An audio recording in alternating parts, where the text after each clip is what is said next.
मेरा नाम रणविजय बादल है। मेरे पिता एक बिजली कंपनी में कर्मचारी हैं। आज से करीब 1 महीने पहले की बात है। माँ ने मुझे मंडी जाकर सब्जी लाने को कहा। मैं अपना काम निपटा कर बाजार की ओर जाने लगा।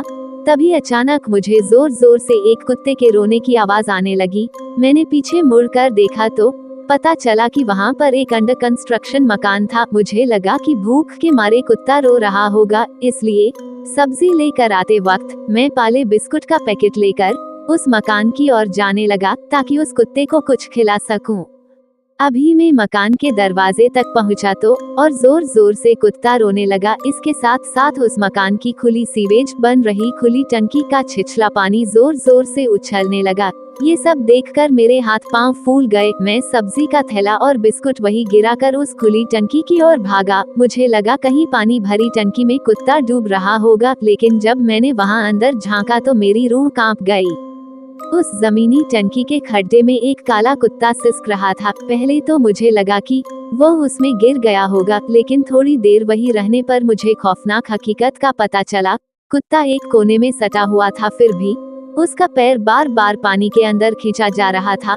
मैंने थोड़ी हिम्मत करके आसपास से छत्ता भरने का लट्ठा उठाया और उस टंकी के छिछले पानी में घोंपने लगा। वो मेरी हिम्मत थी या बेवकूफी ये पता नहीं, लेकिन मैं वो सब करे जा रहा था। लगातार लट्ठा छिछले पानी में घोंपने के बाद मुझे एहसास हुआ कि पानी के अंदर लट्ठे को कोई पकड़ रहा है।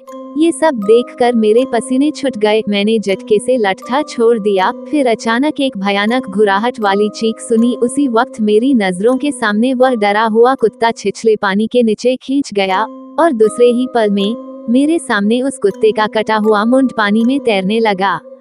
ये सब देखकर मैं फौरन वहां से भागा और नाके पर जाकर जोर जोर से चीखने लगा। लोग इकट्ठा हुए। मैं सबको लेकर उस टंकी के पास गया। वहां पर जाकर देखा तो कुछ भी नहीं बचा था। शायद उस अनजान शक्ति ने कुत्ते का मुंड भी चबा लिया होगा।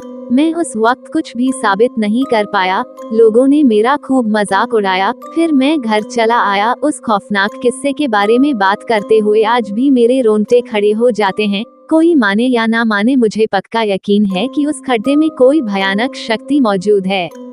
मुझे इस बात पर और पक्का यकीन तब हुआ जब मैंने वहां एक मजदूर की मौत की खबर सुनी। आस डॉस के लोग बताते हैं कि चप्पल की पट्टी टूटने से वह गिरकर मरा, लेकिन मेरा दिल जानता था कि उस जगह पर क्या चीज मंडरा रही है। कहा जा रहा है कि उस मजदूर का एक्सीडेंट होने के बाद वह उसी खुले हुए सीवेज खड्डे में गिरा था जहां मैंने वह दिल दहला देने वाला मंजर देखा था। मुझे एक बात बहुत परेशान करती है, जब वह मकान बन जाएगा तो वहां रहने वाले लोगों की क्या हालत होगी। मैंने अपने बुरे अनुभव की बात फैलाना शुरू किया तो मेरे घर पर ही मुसीबत आन पड़ी। उस मकान का बिल्डर घर पर आ धमका और फिर मकान को बदनाम करने की शिकायत मेरे पापा से करने लगा। उस किस्से की वजह से पापा ने पहली बार मुझ पर हाथ उठाया। अब मैं घर पर रहना नहीं चाहता था, इसीलिए मैंने हॉस्टल ले लिया।